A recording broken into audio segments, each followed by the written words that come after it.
Photography Online, the podcast. Coming up on this month's podcast, we find out what Adobe has done this time to get on the wrong side of its long-term customers, and debate if a simple way to track your gear is worth the risk. We ask if we really need further advancements in technology when it comes to new camera equipment, and we debate if there's any point at all to auto ISO. And we ask if the world really needs a revolutionary new lens with swappable glass elements and a tiny printable tripod. And now, please welcome your hosts for this episode of the Photography Online podcast. A man who, when using a high ISO setting, wears ear defenders to protect himself from the increased noise. It's James McCormick. And a man who thought Steve McCurry was something you ordered at the drive-thru in New Delhi. It's Nick Hansen. I don't even like curries. And here to keep them both in check, it's Ruth Taylor. Hey everybody, welcome to the September podcast. I am Ruth, host of the podcast, host of course of Photography Online as well. Nick, did you honestly just say you don't like curries? Are you British? I don't do hot and spicy. What about Steve McCurry? Because you got the ident that I want there. He's one of my heroes. Speaking of hot and spicy, I'm pretty sure I remember watching a video of you fairly recently where you were eating something hot and spicy. I was at, a Nando's, which Marcus reckons wasn't that very hot and spicy, and he had the spiciest, the highest level spice in the Nando's. And Nick had lemon and herb because I was there and started sweating. So you tried it against your will, is this what you're saying? I did, and I was, apparently I was going to receive some money for it, which I haven't really? done. This is like being back in school. There wasn't enough pain and what do you mean it's like being back in school? It's like, I'll give you a tenner if you eat this super spicy thing. No, it was £20 to suffer mental and physical anguish, and neither was suffered, so no money was forthcoming. Get it off him next time, Nick. You look like you were suffering to me anyway. I was. Welcome to the podcast. James and Nick obviously in with us today. We're going to launch straight on into the news, I reckon. We've got quite a few news stories going on today. We're going to be looking at some gear, of course, a little bit later on as well, as you heard there. We've got the big question, and we're also going to be looking at what's the point in a wee bit. But let's start off with the news. There's been a lot in the news, the US news, the UK news, obviously over the last little while about the US elections. We're not trying to hark back to this all the time on purpose. It just happens to be in the news. In fact, somebody was actually saying last month in one of the comments, it was nice to listen to the podcast because it was not about Donald Trump, and then we went and mentioned him last month.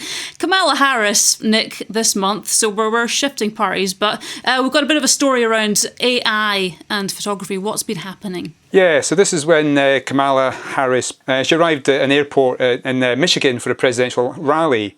Now, Trump on social media is claiming that basically the photo is fake. So basically you've got a photograph of the aeroplane just outside a hangar, I think, or just outside the airport, and there's a massive crowd apparently there. And obviously Donald Trump is saying all those people weren't there because you can't see them reflected on the actual aeroplane. But there's people that have looked at this from an AI standpoint, experts in the field, and saying that something like a 4% chance of it actually being manipulated. Professor Haney Farid, I think his name is, from the University of California, so he analysed the photo, and he says basically that the aeroplane acts like a curved mirror surface, shall we say, like the big bean structure in Chicago. So it acts like a mirror surface. So basically objects above and below the surface are most visible and dominate the reflection, such as the sky and the tarmac. So you wouldn't necessarily see the people reflected in it because they were some distance away from it. So I think this is just the usual Donald Trump, fake news and what have you. Just trying to win the presidential election, obviously just trying to put it down. To be fair, looking at that image, it looks like it's AI, and it's not even, people have obviously, they've gone into the plane, they've gone, ooh, zoom in there, you can't see the right things. But actually looking at it from further back, it actually looks like a slightly fake crowd. And I know people are saying it's not, which is interesting. But James, what do you think? Well, I think Nick sort of tidied up the AI side of it. I don't think there's any doubt that it's a genuine picture, but it does raise wider questions of what we expect to see in a picture, because that wide shot you're talking about, it has in the foreground, it has people holding posters saying Harris and Waltz and when we fight we win and varying things, and they're pin sharp, and the plane in the background is pin sharp, and some of these pictures are taken by photographers that are working for AP and Reuters, I believe, and some are other pictures that you see if you search for it are taken on people's phones and things.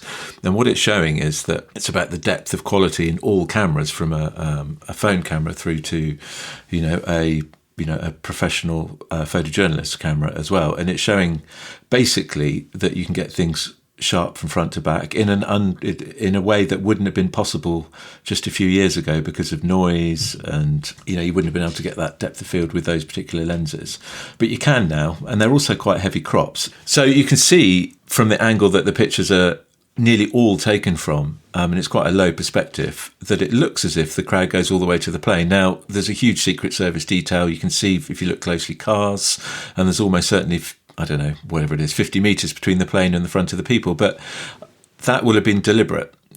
For sure, they would have put those people in that position to make it look as if the crowd goes all the way to the plane. It's all just PR. It's all spin. And I suspect Mr. Trump has fallen for it. And I suspect he's been ill-advised and told that it's probably fake.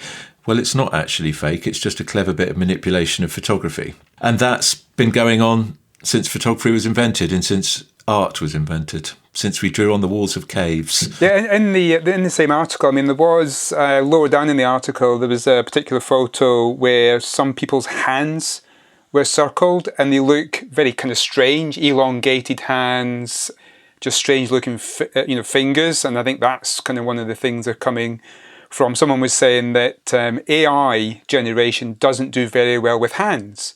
Sometimes even doesn't get 5 fingers. Well, I don't know if there's anything in that at all. I have seen that picture. I can't see 5 fingers, and I'm not. Can we remember what state this picture was? Oh, it's in Michigan. If it was in the South, you can imagine they maybe were missing a finger or two. But I think in Michigan, it's all right. Oh, right. Well, do you know what? There's a place to wrap it up. It's not AI. It's not AI, Ruth. It's definitely not AI. It's just a clever piece of PR spin on behalf of the Democrats, and Mr. Trump fell into that trap. Yeah, cleverly composed. But as Marcus said last month, the default now is to assume that nothing Correct. is real. And so people having to fight back against that. Yep. But let's move on to our next story. James, again, something we mentioned a few podcasts back around about Adobe. What are they up to now? Well, they are expanding what they were up to the previous time we talked about it. So making friends and influencing people. Yeah, well, they're certainly trying their best, aren't they? And they're making a right pickle of it as well. So originally, the original story we spoke about was Adobe being able to, own the rights of your pictures, or, own the rights to the software that they have sold you, that you never truly own your own software, that you're basically renting it off them like a tenant in a building. If you have a landlord or whatever, you never actually own anything.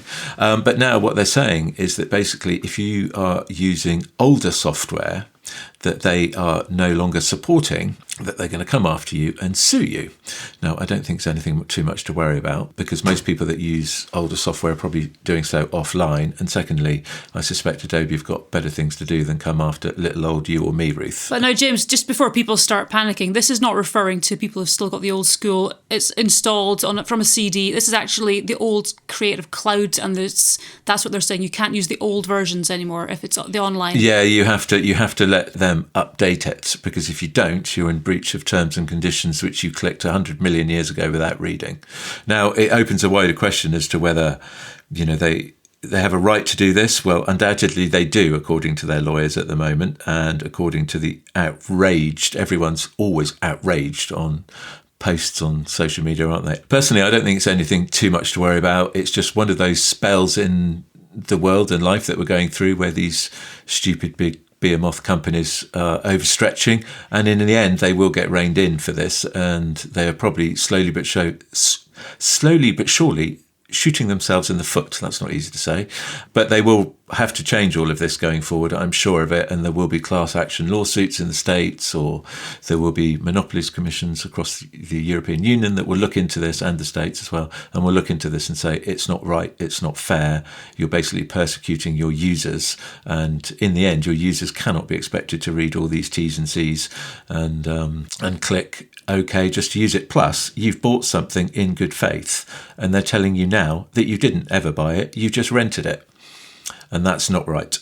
Yeah, I think digging deeper into this, it could also come from, so basically Adobe sent a letter to all these customers, apparently, stating that they may be using the software illegally. But digging deeper into it, so Adobe are being sued by Dolby Labs, who basically create encoding and decoding technologies for applications such as Audition, After Effects, Lightroom and Premiere Pro. So in 2018, Dolby Labs actually filed a lawsuit against Adobe for copyright infringement, because part of the agreement was that Adobe would let Dolby know when software was purchased.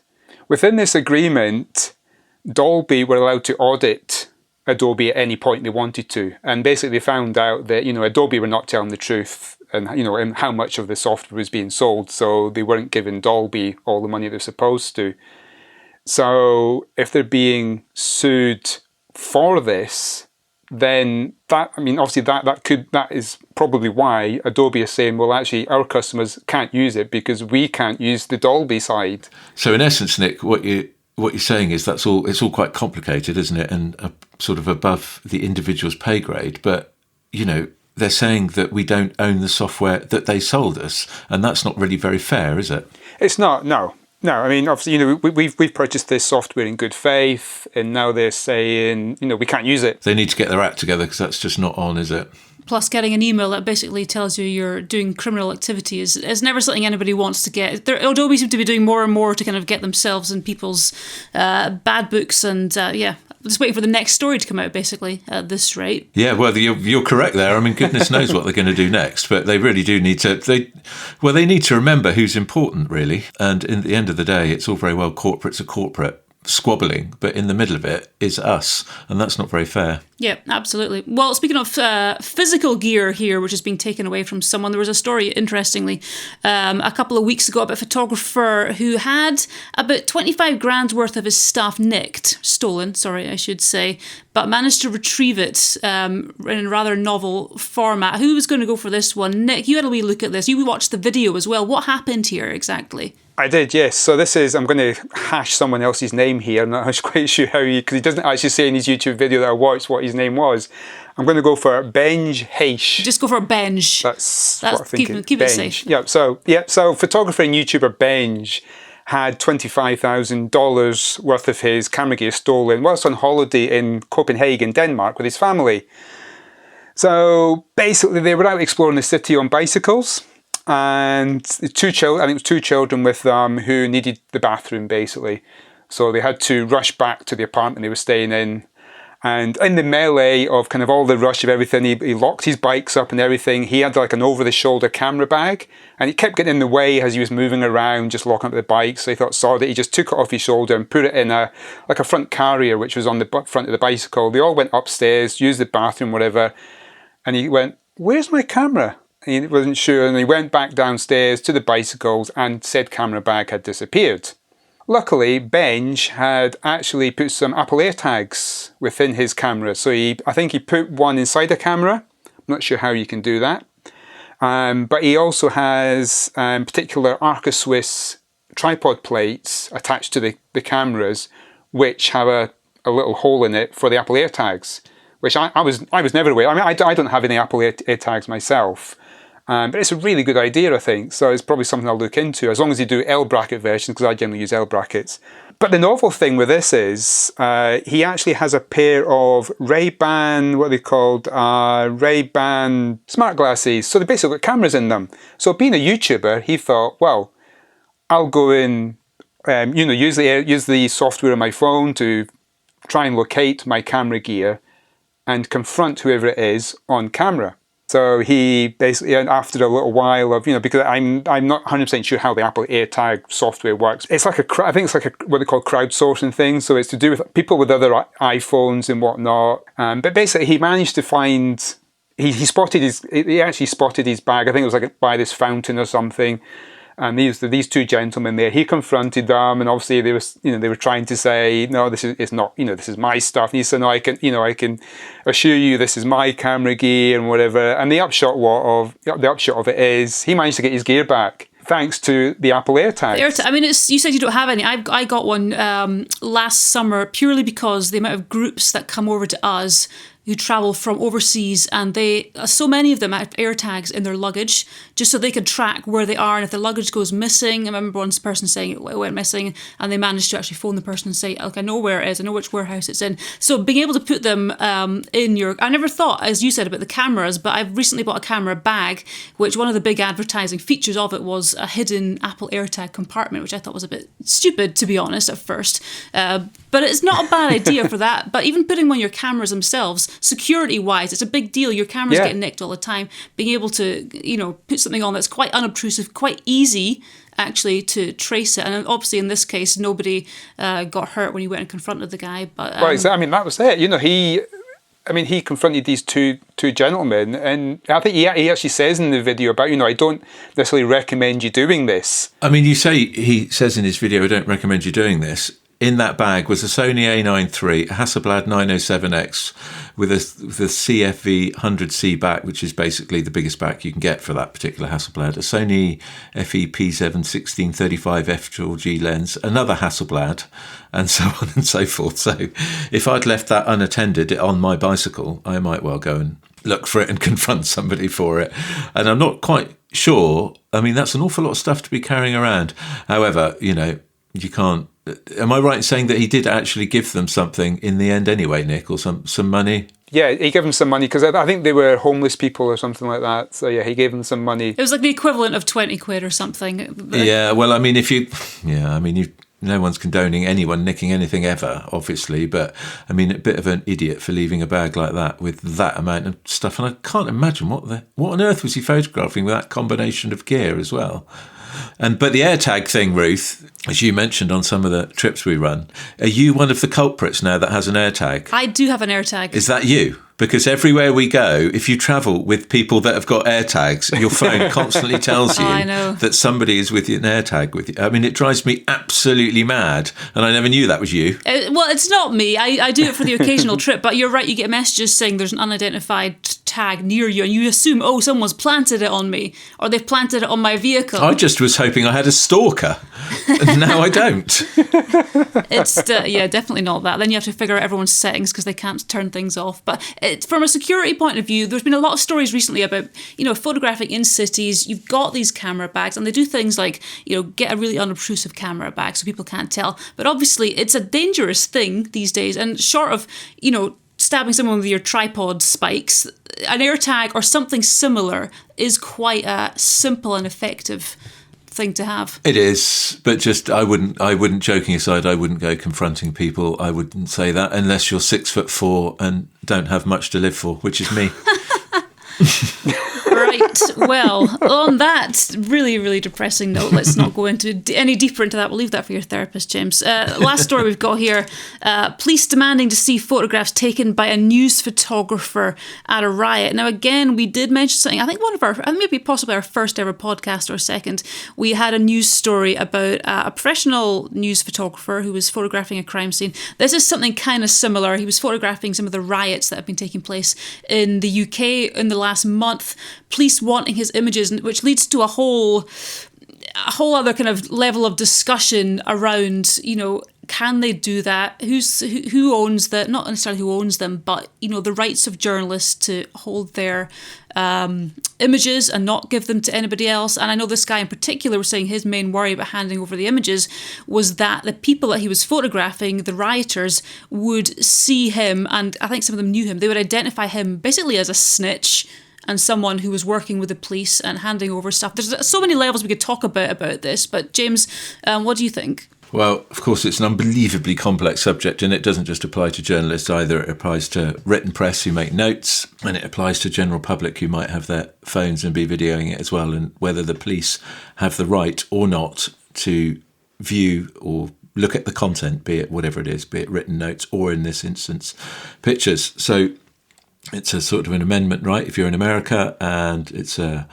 freedom of movement and a freedom of expression, right, if you're in this country and wider Europe. So in essence, no, the police do not have a right without a court order, and neither should they. Whether the courts start to issue those orders or not is down to clearly an individual judge, and those judges should be held to account by, that shower of people that we constantly elect and put in power. So I don't really know the answer to this. It's a very difficult one, because if you are an asylum seeker who's seeking refuge and there's morons throwing petrol bombs at your building, you want those people held to account as quickly and as fast as possible. If you're a police officer who's standing behind a thin plastic barrier and someone is hurling bricks at you, you want them held to account, as indeed I'm sure everybody listening to this wants those people held to account.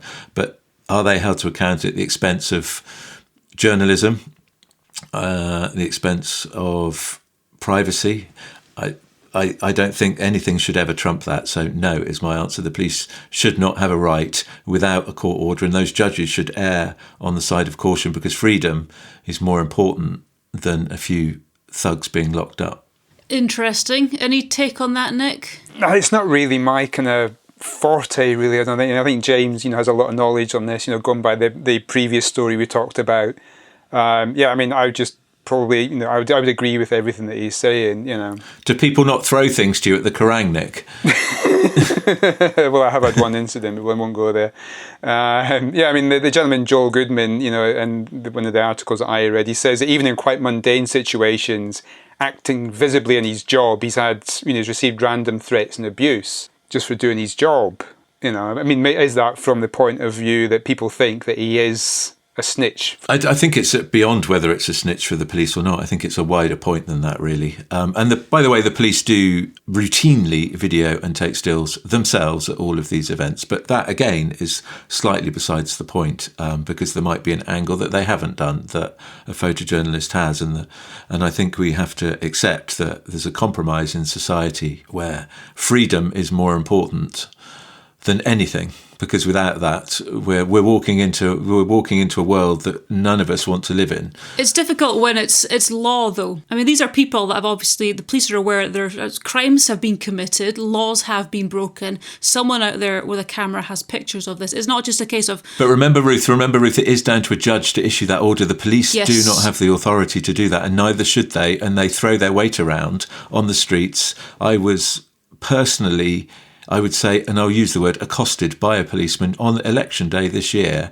whilst documenting an area of London. And I was literally walking by a polling station with a camera in hand, not even taking pictures. And he said, "You can't have your camera there." And I said, "Well, of course I can. And I can do what I want." And he said, "No, you can't." And I said, "Well, I hope your body cam's on, because I want to speak to your sergeant now. Because I can do whatever I want to, officer." "No, you can't." "Yes, I can, officer." So, of course, me being the non-obstreperous person I am, I wandered on, having given him a hard time for about 20 minutes. But, he and I don't overly blame him. He's ill-informed. He hadn't been trained properly. But, of course, you can take pictures of whatever you want walking down a public street. And the police have no right to demand to you to move on or show them your images or anything, unless they're accusing you of some kind of terrorist act. That's the only power they have.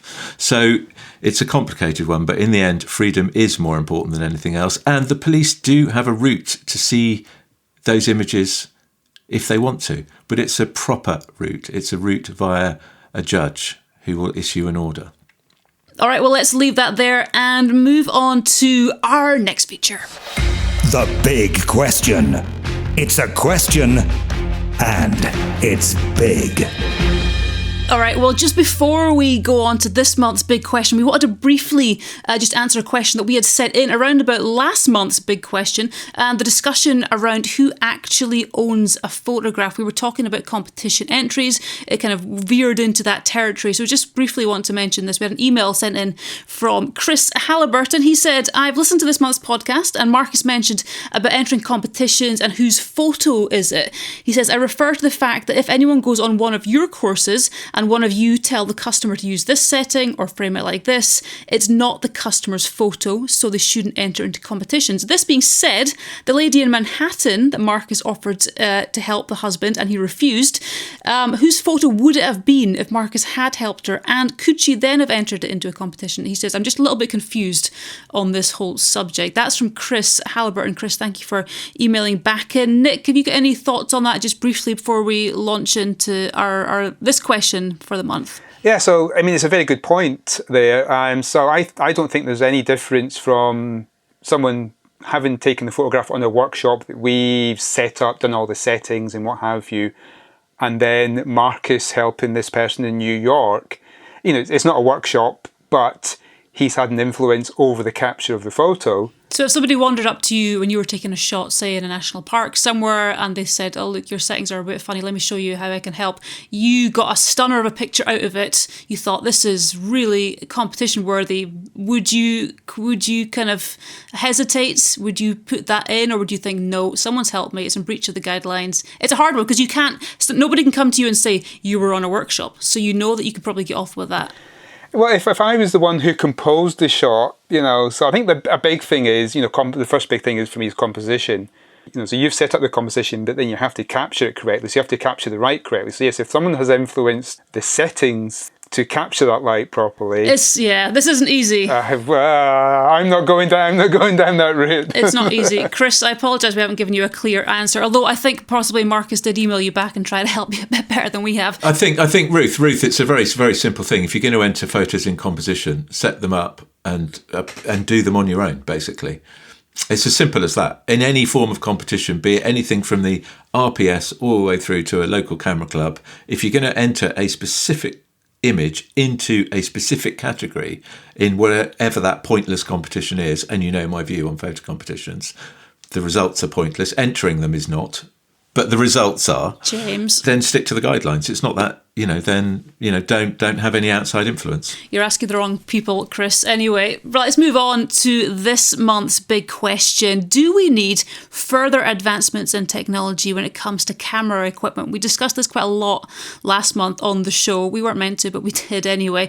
Some comments from social media. I popped this up on Facebook and Instagram a few days ago. Kevin on Facebook, Kevin Murphy, says yes, but not the things that don't matter, such as AI. For example, when we get the dynamic range of the human eye in a single shot in camera, improved ISO for less noise and low light, that would be nice.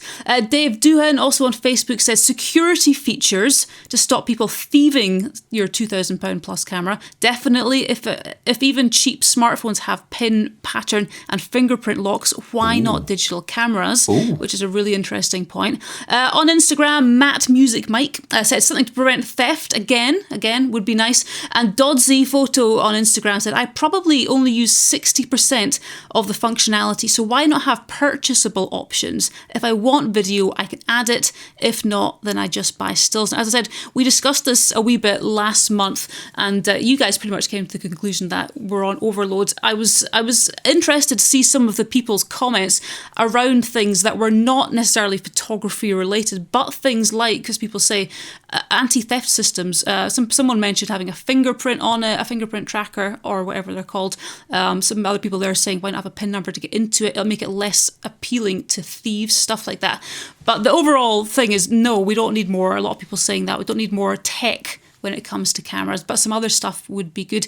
What are your guys' thoughts on this? Do you know what, Ruth? I'd never, ever thought about that. Nor had I, which is why I was really interested to see a few people saying that. That's really, really, really clever. And, you could easily make it so that when you buy a lens, you pair it to your camera body, which would make our jobs very complicated when we're running courses. But anyway, putting that aside. They'll forget their passwords, yeah. Yeah, another password to remember or whatever. But that is a really good idea. But I can't believe I've never actually thought of that. So, but yeah, I don't know why they don't do that. Mainly because they're all a bit ridiculous, camera manufacturers, to be honest. So it's the same as we mentioned before about making things waterproof. That can't be too difficult either. So, but I suppose people already complain about the fact that if you switch your camera on, it takes like a second and a half to warm up before you can take a picture. If you're adding a passcode or something, it's adding extra time. If someone put it in, someone would complain. But as an option, maybe to turn on and off, people might like that. Yeah.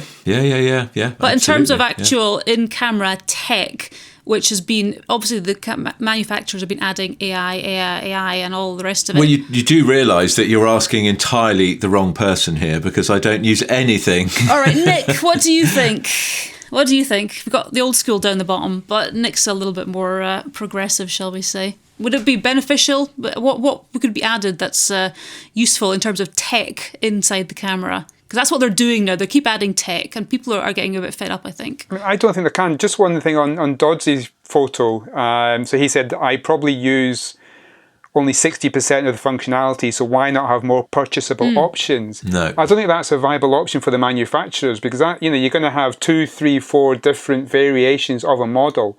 It's just not viable for them. But I mean, if we go back to, so last month, I think it was last month, we were talking about the R5 Mark II, which has just come out and people now have their hands on it. It has all this extra things like the eye control focusing, which, it sounds like it's working well.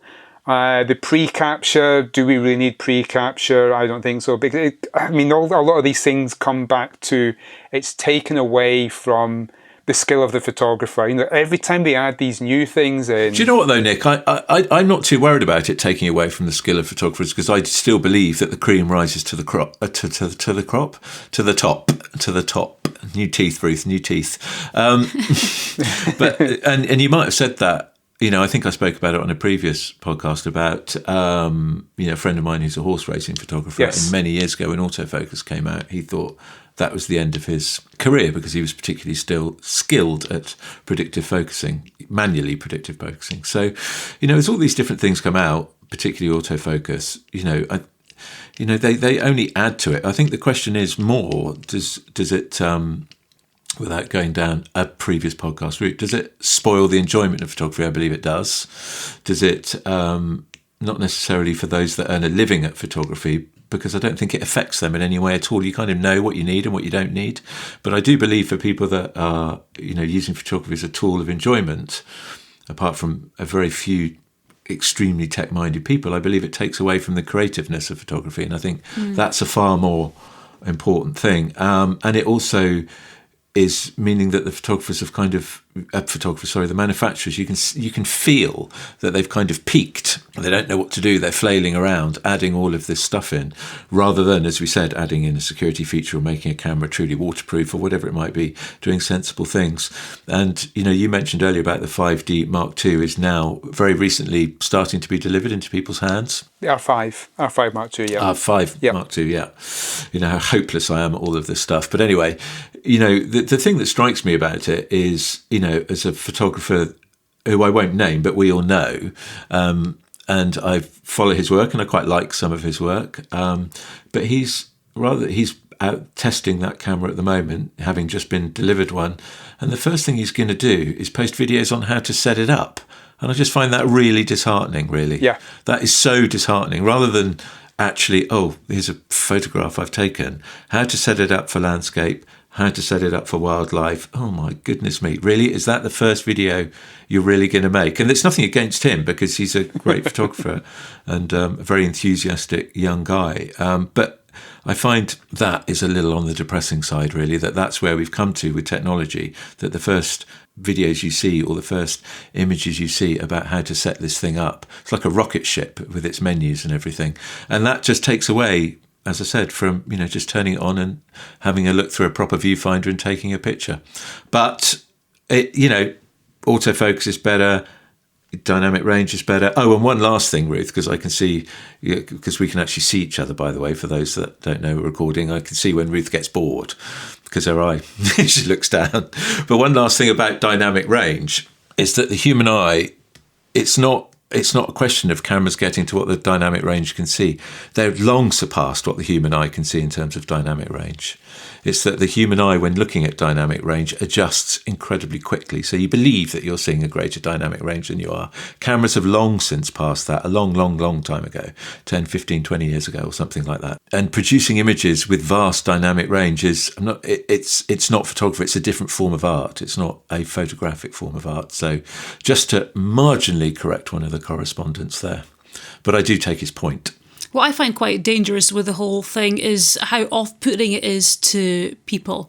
Yes. So, I've got quite a few customers who they'll take their new cameras along and they say, I don't really know how to work. I'm not a very good photographer. And you work with them and you think, actually, you've got a good eye. You're not a bad person technically, but you've looked at your camera and you've seen, 50 pages of settings that you don't know how to work. And so you assume that you're never going to get there. You can't be a photographer because you're not going to know all these things. When in actual fact, they don't realise that so many are superfluous to what they need to do. And if they had a simpler camera, they could be marvellous photographers. But it's immediately off-putting from the get-go. A, if they have it, and B, if they're thinking of getting it and they go, well, no, I have no idea what you're talking about, so I can't do it. So just to prove that I am the true hypocrite I am, for those people, Ruth, they do need to watch those videos on how to set up your camera.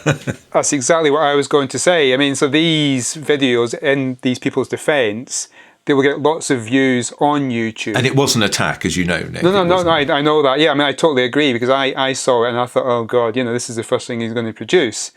But yes, said people, they buy these expensive cameras, no problem with that. If you can afford to buy the camera, great. But then you look at the menu thinking, oh my God, this is way beyond me. And someone produces a video and makes it a little bit easier for you. But in terms of putting people off altogether, which again we've alluded to over previous podcasts, people looking for a camera maybe for the first time, thinking, I could be interested in photography, I look at things, I want to take a picture, I'll go and get a good camera. And then they look at all these things and they just think, no, it's obviously not for me. I'm not. Well, it's part of the reason that, that Marcus's obsession with analog is being not just his obsession, by the way, it's lots of young people's obsession, actually. I believe the stats show that a lot of young people are buying analog cameras, and it's part of the reason for that. It's that people are choosing not to delve into that whole world of menus and keep it really simple. We'll be talking shortly about, how to use certain settings on your camera, but in the end, you just need to look through it, compose a picture, expose it, and make sure it's sharp. And that is it. That is what photography is about. It's as simple as that. There was somebody else in the comments, one that we didn't read out, suggesting that if you could hide certain menu settings so that when you went into the back of your camera, it looked a lot more stripped back and basic and things that maybe that you used more frequently, which I'm sure you could probably do to a degree right now. But again, it's complex. And again, it's the whole off-putting thing.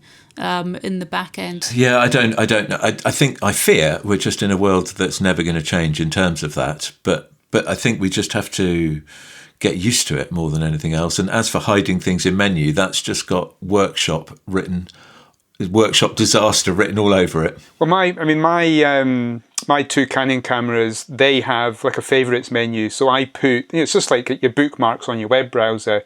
You can put as you said there, Ruth, you can put your frequently used menu items into your favourites.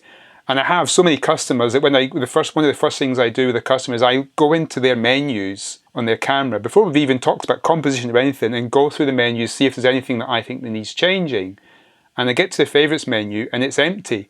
And I say, look, you can put your format card, your change from autofocus, whatever, to from one shot to servo in there, things that you use frequently. Oh my God. That makes so much easier, because you'll never remember where these items are in the menu.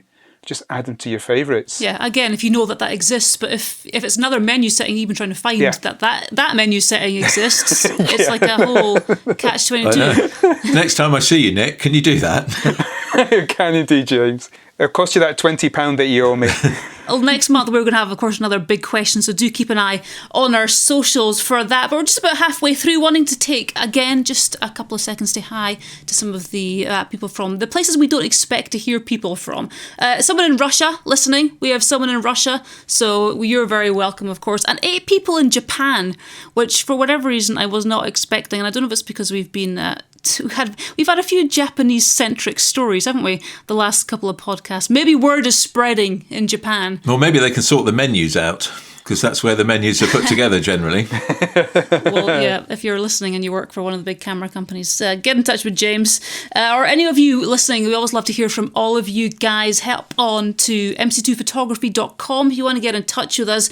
Or, of course, comment on whatever platform you're listening on. YouTube is a particularly handy one as well. Some people who have got in touch, actually, and thank you for that. Just about last month's podcast, Gaza. Hi, Gaza. He said, I loved the discussion on the Leo Photo tripod marketing. This was last month. This was the waterproof tripod, if you were listening.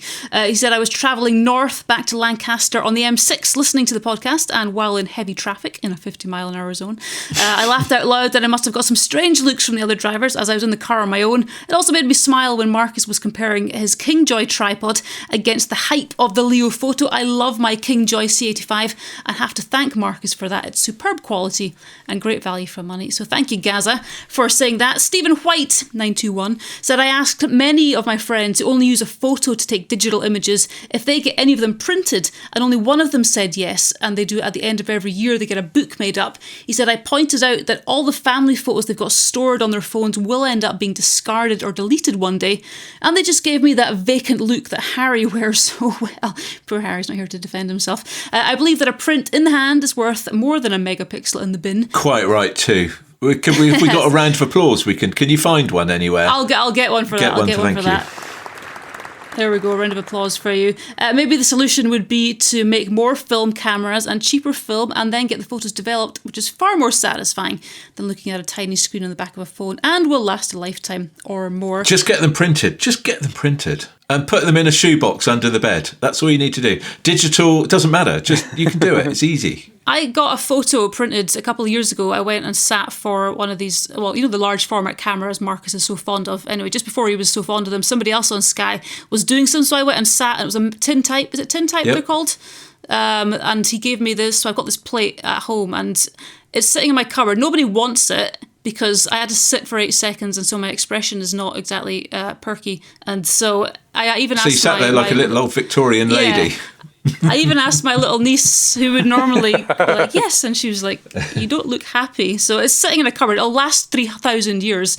Speaking of pictures that last forever. Anyway, thank you, Stephen, for that. Marcus would be chuffed to hear it. The show, just about last month's Photography Online, Randy Schwager, 84, said, this may be your best show yet. I've loved the calendar challenge, and Shiana was awesome. I hope you're able to continue producing these high-quality productions. Thank you for taking me along. And Gary Beat, 6637, is probably the best comment I've heard in the last few weeks. He said, I suggest you retire Marcus and replace him with his daughter. Yeah. Well, I agree that. 30 years I've been thinking that. We should take him 30 years. Somewhere. when is she of age? In Scotland, when she's 16. 4 years, we'll get her in. We'll get rid of Marcus, I reckon. Anyway, thank you for your feedback. We do always enjoy that. Do keep it coming. Let's move on to our next feature. What is the point? The point. What's the point? All right, lads, 2 words for you. Auto ISO. Oh, over to me. Absolutely no point at all, no matter what anybody says. But it is not just auto ISO, Ruth. It's because it has to be lumped in with auto, a shutter priority or aperture priority, really, whatever it's called on Canon, Nikon and Sony. It's the 3 auto modes. There is virtually no point whatsoever. Now, I could how long have I got, Ruth? Have I got half an hour?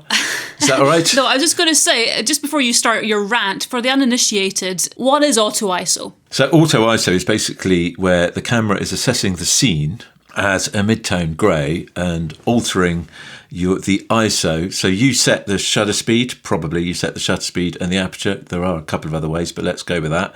So you set the shutter speed you choose, the aperture you choose, and the camera will decide upon the ISO based upon it believing that everything that's coming through the lens is a mid-tone grey. But is that not the same as it being, like you say, auto any of the other things, but ISO? A lot of people use this because ISO these days is so good, the noise factor is so good, I agree, that it seems the easiest option to have on auto. What's the big problem? Well, it is the easiest option if you're pointing your camera at exactly the same scene all the time. If you move your camera and point it at a different scene, the camera is making a new calculation.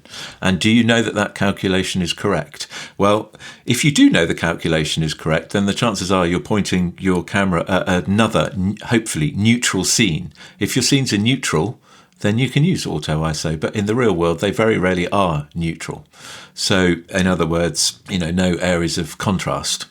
So, if you're moving your camera, if you're photographing a bird in flight, for example, if it's got a horizon line behind it, so ground behind it, it's going to be a very different exposure, or the camera's going to believe it's a different exposure to when it then breaks that horizon and flies with a sky behind it. So the camera doesn't know that. And one of the great, well, it's not a mystery at all, but people believe it's a mystery, is that the camera doesn't know what you're pointing it at. Maybe one day with AI it will, and maybe that will be in a menu somewhere and you can choose it.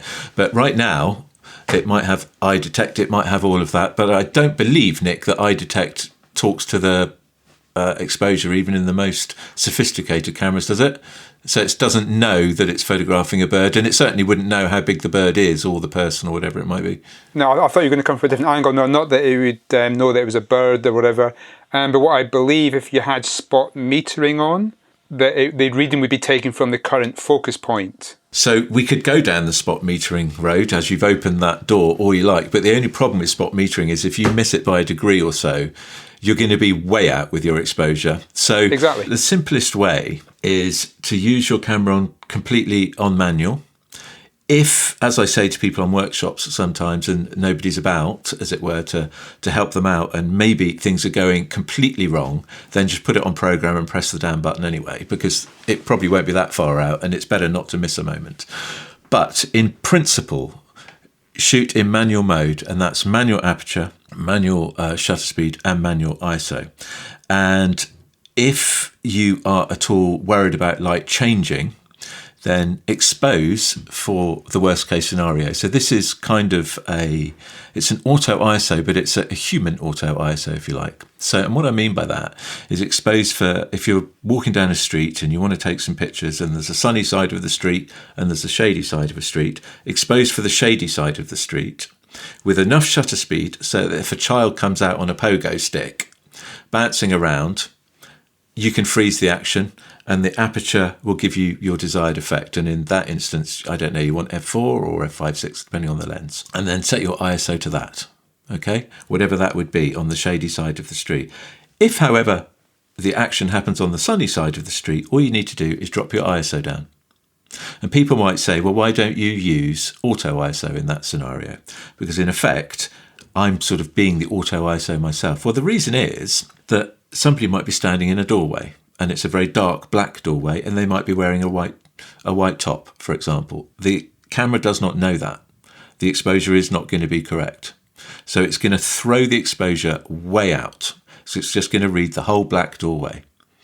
So in essence, I cannot think of a single scenario bar one, which I'll explain very quickly in a minute, where auto anything is applicable, except when it goes badly wrong, and then pop it on P and just make sure you get some image, because the camera will, on P, I believe most cameras read what lens, so they know roughly what shutter speed and so on and so forth is going on. Now, the only exception is if you're doing some form of bracketing, and maybe we'll revisit that on a different podcast, where to speed up bracketing, so you want to bracket through, this isn't necessarily to do with auto ISO, it's to do with another auto, could be shutter speed if you're photographing movement in the water, or ISO, aperture, if you want to vary your depth of field.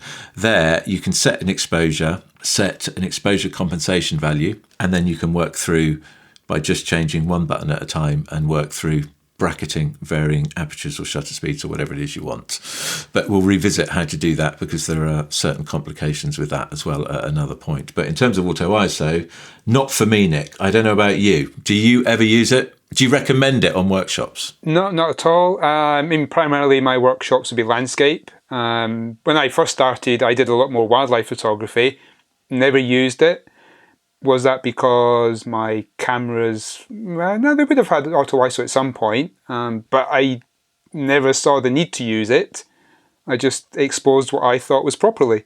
But in manual exposure mode, which I shoot in and I've shot in for a long time, I've never even thought about, I need to use auto ISO, and I'm pretty sure that Harry would say the same, who predominantly does wildlife photography. I very much believe that he never uses auto ISO.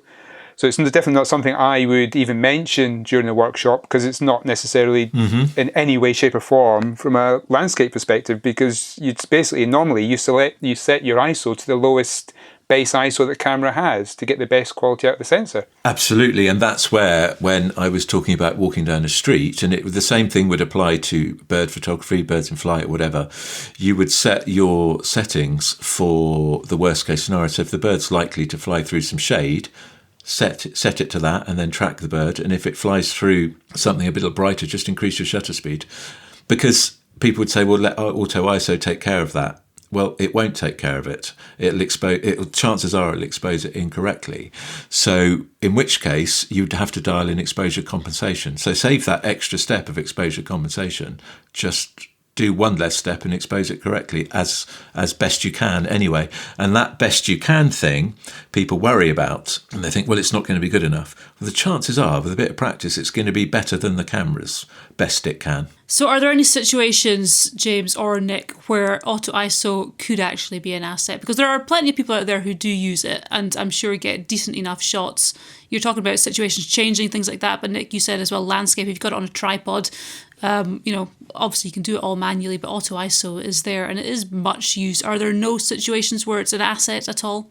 Not that I can think of. Fair enough. James, nothing? I can think of one potentially, and that is in a sports environment, in a stadium which is artificially lit.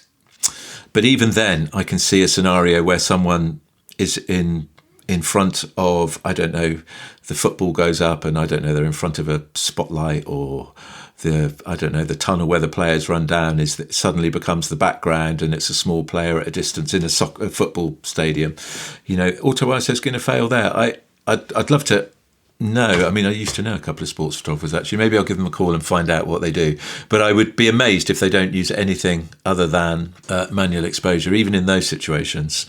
It's not a bad tool to have in terms of not the auto tool, but the extra button that most cameras have now, the extra dial, I should say, for ISO, but just use it manually, tune it up and down, so it's a good thing, variable ISO like that, and a dedicated dial for it, but don't let the camera make decisions for you. That's the bottom line. So I was reading a whole article about this, Ruth, just in case something had slipped my mind about it. And it goes on and it talks about getting consistent results and all of this. And then in the end, it says, in situations where your subject is moving in and out of different lighting, in other words, where it's telling you to use Auto ISO, this article, such as a robin hopping from branch to branch in a forest, or a footballer running in front of a white background or a black background, or a child on a pogo stick on a sunny side of the street to a non-sunny side of the street, switching to full manual mode without Auto ISO will produce the most consistent exposure. So there's a whole article of many, many pages, and in the end, that's the final line. That's the conclusion. Okay, so what's the point? There is none. No, none. Okay, fair enough. Right, if anybody else has got a different opinion, or if you agree, do feel free, as I said, to comment on whatever platform you're listening on. We will have another What's the Point coming up next month, but we are going to move on to our final feature of the podcast and have a wee look at some gear. Does the world really need this? All right, well, as I said, this is the section of the podcast where we look at stuff that has been coming out. PolarPro Light Leak Lens. I struggled to say this when I was looking at it at first. What was that, Ruth? It's the PolarPro Light Leak Lens. Oh, smooth as butter she is. It's a lens. Nick, you found this. It's rather quirky, shall we say. What's different about it that you can't just do with, a bit of software? Well, I think the answer to that is in the name, so light leak lens. So basically PolarPro have actually created 3 new lenses which you can use to give that old kind of light leak effect, which goes back, I guess, to old film days. Nostalgic. Remember your youth, Nick. You're the eldest. I am actually, yes. Yeah, it gives you that nostalgic look. I actually nearly ordered one myself this morning. Oh, really? You've got to be joking. Did you? It's that thing, it looks cool, but would I use it? I don't know. So anyway, it comes in 3 focal lengths, so 16mm, 28mm and 50mm. It's actually available for a lot of the mounts, camera mounts. So Sony E-mount, Canon RF, that's why I nearly ordered one, Fuji X and Nikon Z. So all the major kind of mirrorless cameras is available for. It has a fixed aperture of f11, so it's not an autofocus. Well, you can't even focus on it because it's fixed aperture of f11 with fixed focus from 1 meter to infinity. So there's nothing you have to do there. There's one ring on it, like an autofocus ring, shall we say, which you turn to adjust the amount of light leak that comes in. So you have control over the actual look. Oh, okay. So like you turn a polarizer, as it were. Exactly. Yeah. So I'm guessing it just lets more or less light in, and it creates the light leak effect. It's just, does the world really need this? Probably not. But Nick wants one. Nick wants one. Yeah, but how much? It is. $130. But for us in the UK, we're talking $175 because of $45 postage. What? Why is it so much on postage? What is it with postage these days, by the way? But I still think so. $175. I did do the kind of the Google website, and I think it was £130. But plus the postage. Oh, the postage and the state of the pound. Ruth, what are we going to do? That's a whole other podcast, James. We'll have to start that one up at some point. So, does the world really need this? Maybe not, but Nick needs it. Well, that's fair enough. There's a lot of fun lenses out there, and I love this. Yes. It's like people are getting creative. It's just they're having fun with the whole thing. I tell you what it is, Ruth. If you want this effect that I'm guessing it is, it's a kind of a flary, sepia-y, nostalgic-y thing. Right. If you want that, you're better off doing it with a lens than you are in some awful plugin in Absolutely. Lightroom. So, yeah. And you have the fun of it, and I guess because it's digital, you can see straight away, because normally that would be kind of on a film camera, but you can see that straight away and you can play with it, and it brings the fun and the enthusiasm back into photography. So I'm all for it. I say we're not going to pay for it, but if we each order one, Ruth. Oh well, you didn't have a mirrorless camera, do you? Yeah, that's true. I have to borrow your camera. If we each order one, then we still only pay the $45 postage. Okay, yeah. It's not going to happen. It's not going to happen. I'll upgrade one day to analog. Anyway, next item we found is something you actually make yourself. We've done quite a few tripod-related things over the last few months, but this is particularly unique. James, what is it? I know. I have done my research, I promise, and I have read about it, but I'm not entirely sure what 3D printed tripod is. But I think, and Nick will correct me. It uses a 3D printer. You buy the design. But you have to have a 3D printer, right? You have to have, you're basically buying the design and printing it on your own 3D printer. You buy this design, this whatever it is, the computer thingy that you plug into your printer thingy, and then this tripod comes out for $30. Is that right? James has no idea. No, I do. I've got it in front of me and it looks cool. It costs £10, I believe. Oh, is it £10? Okay, fine. I believe 3D printers are fairly accessible these days. I've never used one, and obviously you haven't. But yeah, that's the point of it. But tell us what it is. Tell us what the design is for. Well, it's basically to get your camera as low to the ground as you can. And I do quite like the idea of the design. It's basically got screws and bolts so you can level your camera about as low as it's possible to level. So from that point of view, it is quite useful. I'm a huge fan of putting your camera on the ground. I have an L bracket on mine so I can put it on the ground nice and easily without damaging the camera. And I often put it on my ever so fat wallet on the ground as well. So just to protect if you need an inch or two of extra height. So it's basically, rather than putting it on a crisp packet, which I thoroughly recommend, by the way, because you can crunch your crisp packets down to the right level. McCoys are particularly good for it. Do you have to put a needle in it to kind of get the crisp closer to the bag, or do you need the air in there? No. Oh, I'd never thought of that. Do you know what? No, because then they would be stale, wouldn't they? The other ones that are really good are graze bars, those sort of, soft energy type bars things. So I think Harry has them. Yeah, Harry has a bag full of those constantly.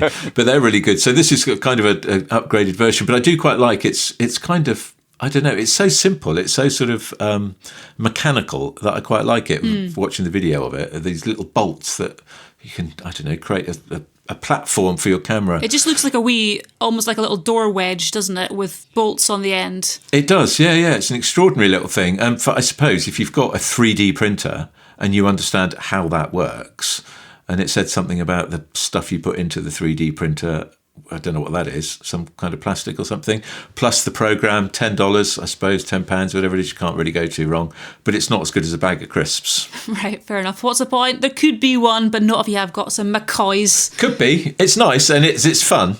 It's fun. So why not? Fair enough. All right. Well, if you guys have got any suggestions as well for alternatives to that, then bag of crisps is one of James's. Yeah, what do you put your cameras on? That's what we want to know. Yeah, we've had graze bars, packets of crisps. We would love to know. And please don't reply with bean bags, because we know all about bean bags. Nick puts his camera on his beanie. Yes. That's true. People use a little Gorilla Pod things, but as the guy in the video was saying, you just can't get them as stable down low. So yeah, we'd love to hear what you guys use for putting your cameras on the ground or on fence posts or anything like that. Get in touch. Next item we have got, Nick, is tell us what this is. It's another lens, or lenses, shall we say? But it's a serious one, right? Yeah, it's from Samyang. So it's called the Samyang Remaster Slim, and it's the world's first optical exchange autofocus lens. Okay, so tell us what that is, because that's unique. Yeah, so it very much is, yes. So it looks like a 24mm kind of type pancake lens, so very narrow. And how can I explain this? I guess the way to explain is you get the main body of the lens, shall we say. But the actual optical part, so the middle part of it, which is all the glass and everything, you can actually swap out. So from 20, you can get 3 different fixed focal length lenses, which you can swap in and out. It's magnetic, so it's 21mm, 28mm, and 32mm, and they're all f2.8 aperture. So you've got basically like a 3-in-1 lens. So you've got the main body, like I say, I'm doing these hand actions, obviously no one can see what I'm doing. And then, so you've just got a little part with all the glass and everything. You just, I want to go from 21mm to 32mm, so just take it out and put your 32mm bit in. And it looks really cool. So what's the difference, Nick, between, obviously a zoom lens is different. It's not going to be the same quality as essentially 3 fixed lenses, but what's the difference between that and just swapping a lens over? Well, it's weight, size. So I'm likening it to a 24mm pancake lens, so not very big at all. It doesn't stick out that far from the camera, and then just the internal part is going to be nothing. So what you're swapping over, Nick, is just the small glass element in the middle in some kind of housing. It's quite clever. Yeah, it's magnetic as well, so you just. Oh, is it? Yeah. So it just slots in. It does, yeah. A couple of downsides. It's only for the E-mount, so that's Sony, I believe, Sony E-mount. And I think it's currently only available in Korea only, because Samyang being a Korean company, and it's priced around $230. Do you ever get the feeling we're being left behind? Because so many things we've said recently are like Sony only. Canon maybe at some point in the future, but who knows? It's like Sony. But it sounds interesting. We obviously can't test it because I don't think any of us have got Sony. Do we have any Sonys among us? No. I think Harry was threatening at one stage, but I think he was talked out of it. But it's an interesting concept. Why do you think people haven't done it before? Are there downsides to it? Well, the only downside is that it's going to be quite a small piece of glass. The apertures, I don't know, 2.8's not necessarily what you'd want in a fixed lens. You'd want something a little bit faster. But if you were, you wanted to use a full frame 35mm sensor and you wanted to walk the streets of, clearly only Seoul in South Korea at the moment, then it's a pretty good way of taking 3 lenses with you. I'm looking at it now on the internet, and there's not a lot of difference in focal length between them, to be honest. But they're tiny, so it's a very clever idea. I think the broader point here is I wonder if it's something that other manufacturers will look at in the future. The cynicism that is built within my very soul and being says that no camera manufacturer in its right mind would do this because they couldn't possibly charge the same amount of money. But it's a good idea. The principle is a sound one. It's good that someone's done it once, and then I guess they can figure out, is it something that we can actually take forward, or is it not? So does the world need it? I think it's good. Yes. Yeah, why not? Yeah. It's innovative, for sure. Exactly, absolutely. Well, our final item on Does the World Need This is a film canister-shaped LED on-camera hot shoe light, basically. It's a little LED that goes on top of your camera. It's a cold shoe, technically, I believe, because it's cold shoes, right? It's not actually electronically attached, but it goes on the hot shoe on your camera. Who found this? James, it's just a light, isn't it? A wee LED. Well, I didn't find it, Ruth. I can take no credit for it at all. It looks cute. It's entirely pointless. Oh, come on now. If a small blue bottle landed on the very front of your lens, it might just about illuminate that. But it's not going to illuminate anything else. Or you could reverse it and illuminate yourself while using your camera. But, that wouldn't work for Nick because he's slightly challenged in the follicle department, isn't he? So the light would just bounce straight off. So, but it's cute. It's it's kitsch, which is up your street. I think it looks quite cute. It's got a 100-degree angle of light, which isn't bad for something that small. And if you just want something soft just to kind of light up a wee bit, Light up what? I don't know. I haven't thought this through. Nick thought it was cool, though. Nick? Yeah, the actual thing is it doesn't just have to be attached to your camera because it's magnetic. So you've got the little attachment for your hot shoe, and then the canister actually magnetizes to that. So you can. So what else are you going to light with it, Nick? Are you going to light? You've probably got a secret cupboard somewhere. It might work for that. YouTubers when they're doing the filming from their home office, they have these accent lights behind them. It's not going to light you up like that, is it? It's just a little accent light that you can have in the back of the video, and you can change the color temperature. You've got 3 different settings: 3,000, 4,500, and 6,000 degrees Kelvin.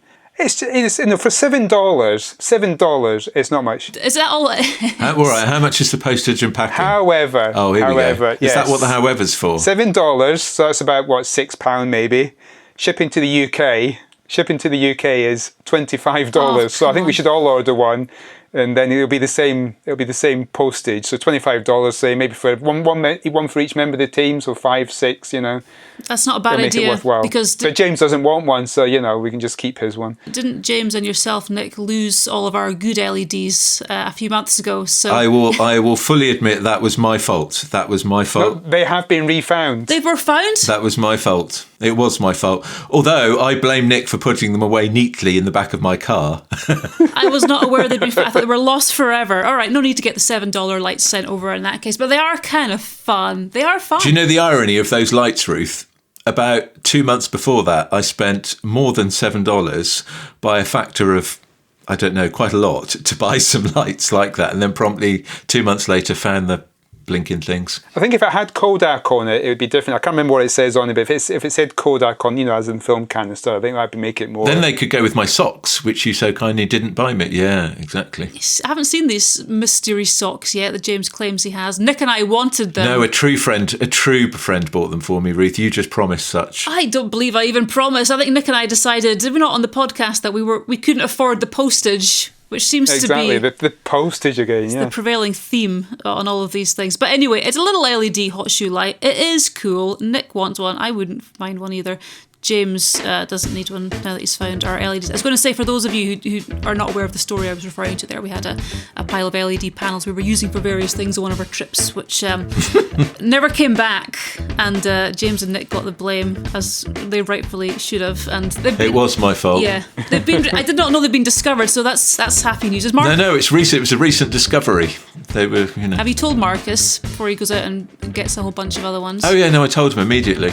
Yeah. And he said, "Have you bought some others?" And I went, "Might have done." Yeah, send them back up, James. And while you're at the postage, just have a few other things in there. Anyway, that's about it for Does the World Really Need This? And some interesting stuff. There will, of course, be links to all those items of gear and to the news stories we mentioned earlier on as well in the show notes, to check those out if you'd like to see.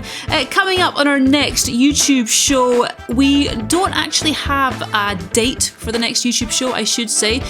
This, obviously, podcast went out at the same time as our September show, which is our official last show of the year. But we are going to be releasing another show. We just don't have a date for it. So sometime in the autumn, so be prepared to be surprised. Among other things on there, we will have a feature on Hidden Venice, which James and I shot last winter when we were out there, and actually both of us forgot all about.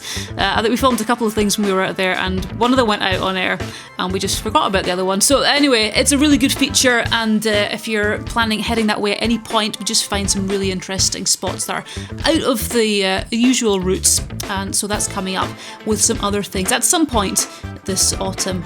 Anyway, that's about it for the podcast. We will, of course, be back next month at the usual time, first Sunday in October, so even though the show won't be out then, you will have the podcast to look forward to. So thank you for listening. Get in touch, as we said, on the usual address. Head to mc2photography.com if you want more contact details on anything. And until next time, take good care, but most of all, take good photos. The Photography Online Podcast.